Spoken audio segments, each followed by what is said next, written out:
At halftime, a few mistakes we had to get cleaned up, a few misfits, a few things in coverage. But for the most part, this game never changes. This game's about getting off blocks. It's about tackling. It's about covering.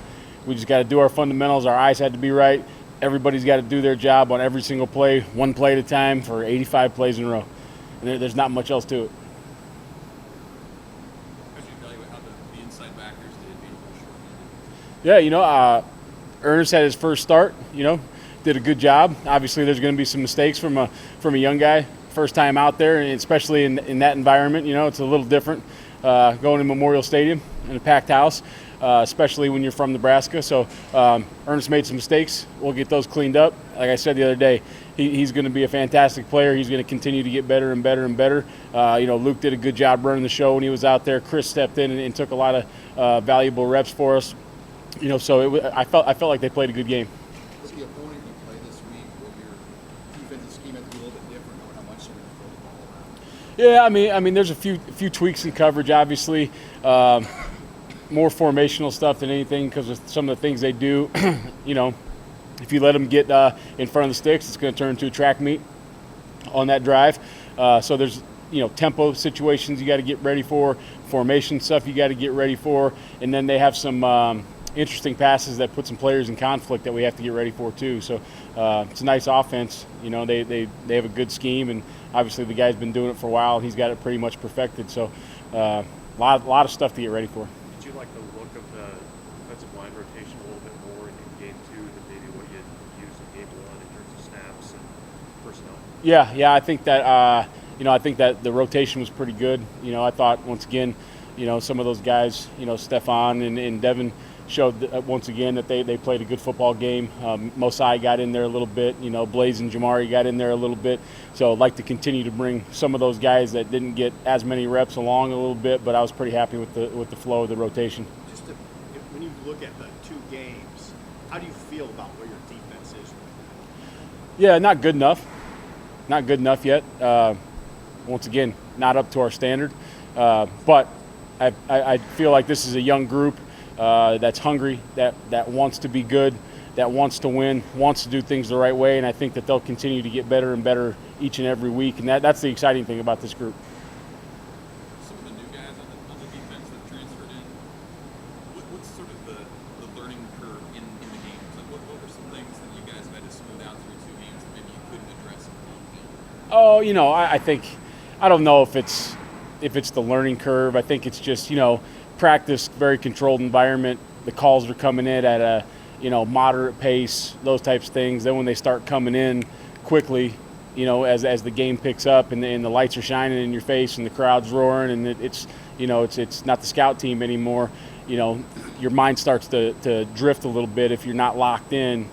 So just probably getting locked in that environment and being able to operate within the different calls coming in. Was it? Now this is from a layman's standpoint. It looked like there was a little confusion pre-snap in the first half at times. Did you see that, or am I imagining things? No, they did a pretty good job personnel and us getting in and out of different packages. So I think we got settled down as the game went along. But that's not on the kids at all. That's they had a nice way to personnel us a little bit. And so they were causing a little confusion that way. So probably a couple calls got in late, but that's not on the kids, yeah. Thoughts on tackling from week 1 to week 2? Yeah, we still missed a few out there, and some, unfortunately, most of the misses we've had the last couple of weeks have led to extending drives. We've got to do a better job leveraging the football right now. All levels of the defense, D-line, linebackers, DBs, everyone's got to do a better job leveraging the football. And when you leverage the football, those missed tackles, if you do get a missed tackle, they turn into 1 extra yard instead of 5 or 6 or plus. So we just got to do a better job leveraging the football right now. How do you gauge Isaac Giffords' progress from where he was starting at the end of last year to game 1 to game 2 now? Yeah, much more comfortable with his role, being out there with the starting group, communication-wise, feeling like he has some say. Kind of last year, you're a young guy and you get thrown in as a quote-unquote non-starter that takes a starting role at the end of the year, and you're kind of listening and waiting and having other people help you out. Now he's able to communicate with everybody else. But I really like what Isaac's done the last couple weeks. Why does that happen? Well, like we said, if they sub a personnel grouping late, if they're in one personnel grouping in and we get them a call in, and then they sub a personnel grouping late, then we got to sub our personnel grouping in late, and when that group gets in there, then we got to give them a new call. So. I mean, it's a lot to do with everything. It's a lot to do with the tempo in which they sub and how long the officials give us the Iron Cross for. And sometimes that game goes fast and the officials don't see that sub coming in late, or they don't see exactly when our guys are coming in and they started a little quick. But we just got to get them in quicker. How much changes when you don't have Nick? How much what? How much changes for you when you don't have Nick? I think obviously when you don't have Nick out there, you don't have the same rotation. I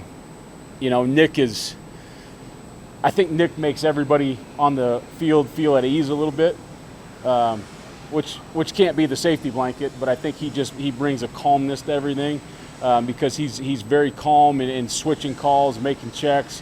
He's really good communicator, and the guys trust him. Not that they don't trust the other guys, but it's just a very calming factor when he's out there. On Nick. Whatever the training room tells me that the status is with him. So hopefully he's back very soon.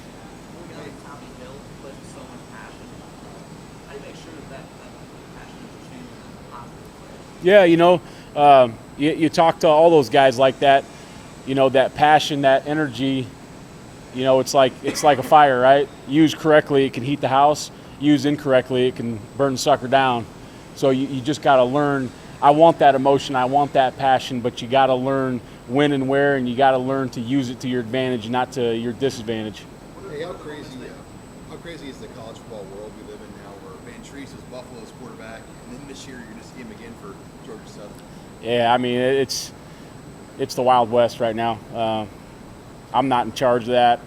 Obviously, there's a lot of advantages to the portal. There's a lot of disadvantages. There's some good, there's some bad for coaches and for players and families.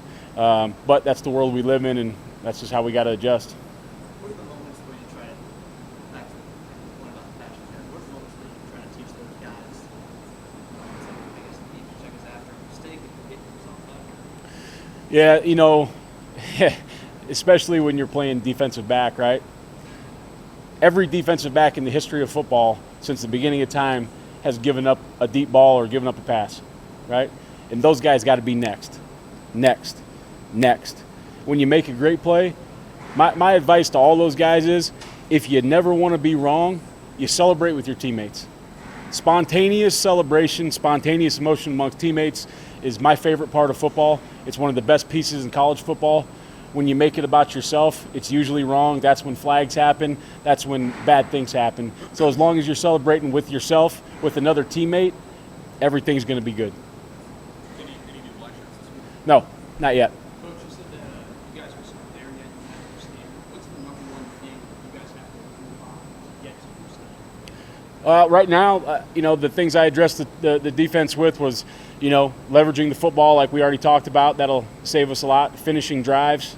Right now they're playing hard. You always want more effort, right? But they're playing hard. So right now, thankfully, we don't have to correct that. We've got to correct a few technique issues, leveraging the football, and finishing on drives right now.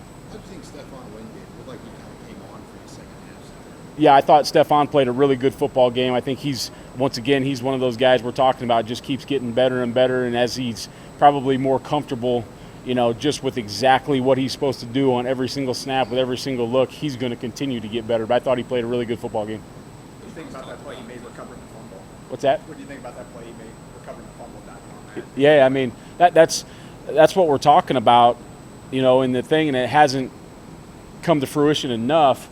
But generally, the turnover aspect is, if you watch college football, if you watch NFL football, it's overthrows and tips. It's guys stripping the football out, and then it's just pure hustle to get to that tip, to get to that overthrow, to get to that fumble. And you love to see a guy, especially a big guy, hustling downfield and recovering one of those. Coach Ross was talking about more ones versus ones in practice this week. I guess how's that gone I love ones-on-ones for the sheer fact that, you know, it may be differing on the offensive side. On the defensive side, like, you know what they're going to do for their base plays, but they can come out and do anything they want. So I don't care what we do. I just like seeing good guys, good blockers, blocking good defensive linemen. I like seeing good receivers running full speed routes on good DBs. I just like that part of the game where we can, you know, you don't have to have it be 80 reps, but, you know, 12 or 20 a day, where you're getting your ones and your twos, 10 reps apiece, really banging against a good guy, really covering a good guy, those types of things. I think that's invaluable. Is the biggest benefit of that the tackling on game days, or is there something else in there that really translates? Yeah, just because you're good on good doesn't mean you're live tackle, you know. So, but the reaction time, I think, for those guys making the tackles is a huge piece of it.